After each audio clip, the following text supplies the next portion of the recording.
Good morning, students.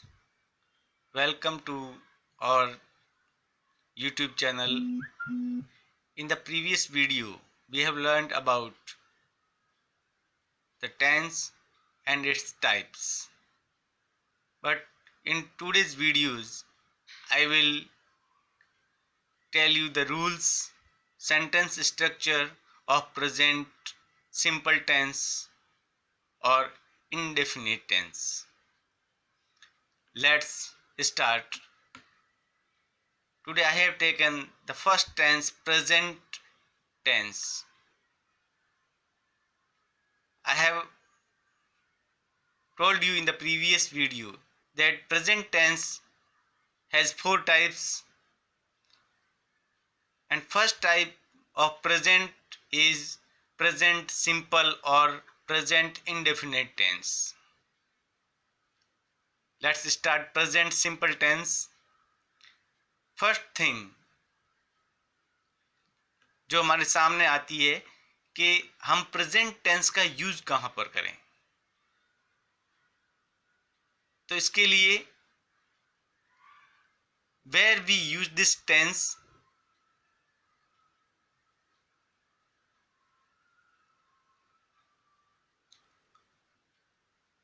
तो जहां पर हमको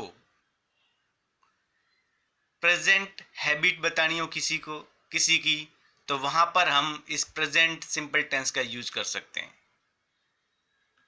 कोई भी साइंटिफिक फैक्ट हो और उसको बताना हो तो भी हम इस प्रेजेंट सिंपल टेंस का यूज करते हैं। कोई भी यूनिवर्सल ट्रूथ हो, चाहे जो हम प्रोवर्बियल सेइंग या क्वेटेशंस जो लिखते हैं उनके अंदर भी हम प्रेजेंट सिंपल टेंस का ही यूज करते हैं। इसके अलावा किसी का ऑक्यूपेशन बताना हो, प्रेजेंट ऑक्यूपेशन, तो उसके लिए भी हम प्रेजेंट सिंपल टेंस का यूज करते हैं। इसके अलावा कोई भी fixed programme, schedule and regular activities हो तो उसको दिखाने के लिए भी हम जो सेंटेंस बनाएंगे वो प्रेजेंट सिंपल टेंस में ही बनाएंगे। इसके अलावा न्यूज़ हेडलाइंस जो बनती है, रनिंग कमेंट्री जो होती है, वो प्रेजेंट सिंपल टेंस में ही सेंटेंस बनते हैं। तो जो मैंने आपको ऊपर बताया, इनके अंदर कोई भी बात यदि कहनी हो या लिखनी हो तो हम प्रेजेंट सिंपल टेंस का यूज करते हैं। अब आता है how to make sentences. Present simple के यदि सेंटेंस बनाने हैं तो हम किस प्रकार से बनाएंगे, तो उसके लिए सबसे पहले कि हम जब सेंटेंस बनाना स्टार्ट करते हैं तो उसके लिए एक सेंटेंस स्ट्रक्चर होता है।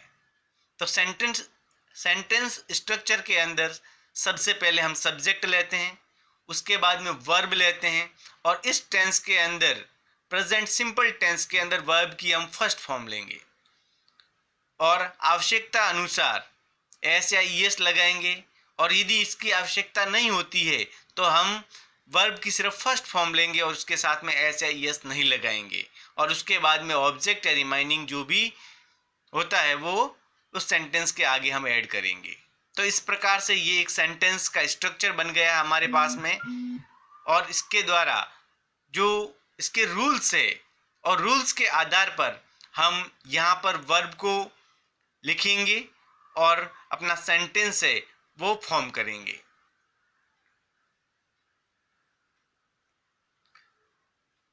सेंटेंस बनाने के लिए प्रेजेंट सिंपल टेंस के अंदर जो फर्स्ट रूल है वो ये है, if subject is third person singular और name, it takes first form of the verb with s और ES.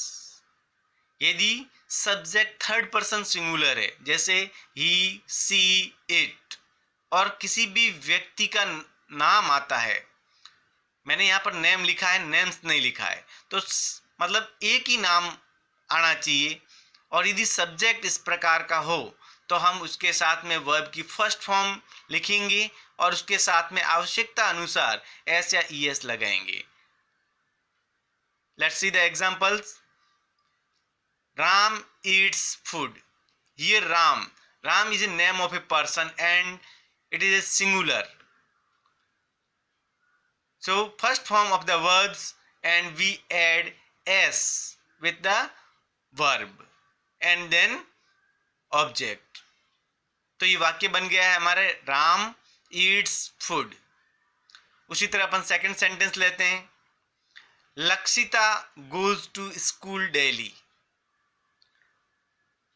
Lakshita goes to school daily.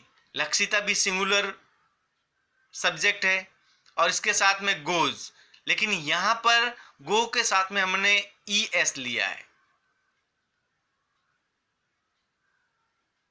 और वर्ब के साथ में ई एस लग गया है यहां पर टू स्कूल डेली.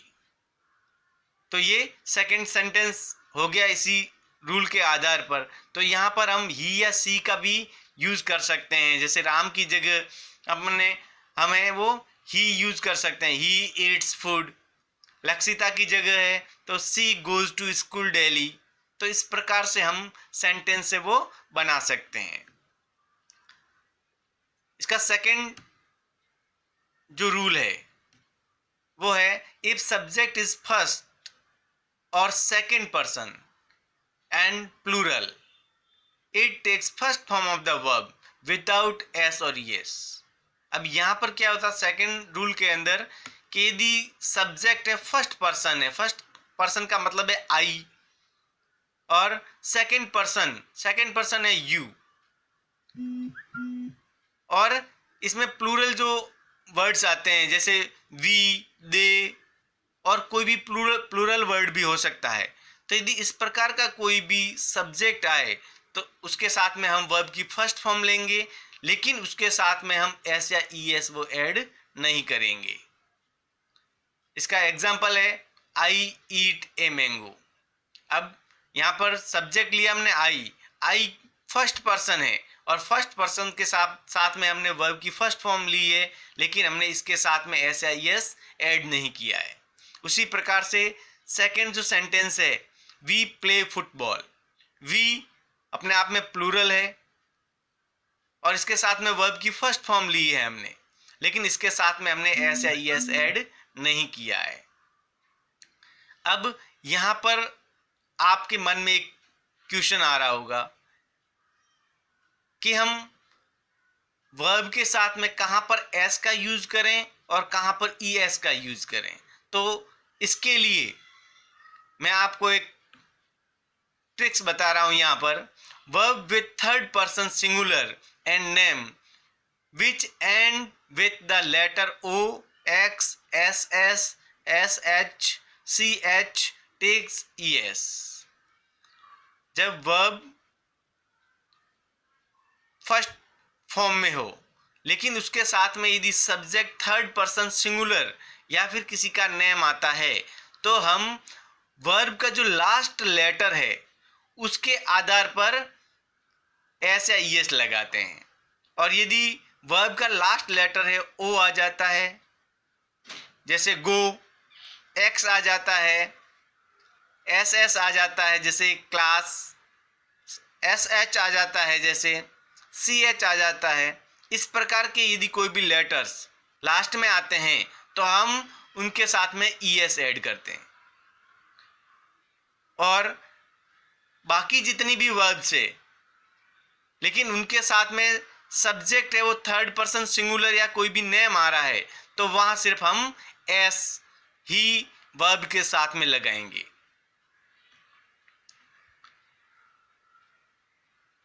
आप इनके जो रूल्स है उसको अच्छी प्रकार से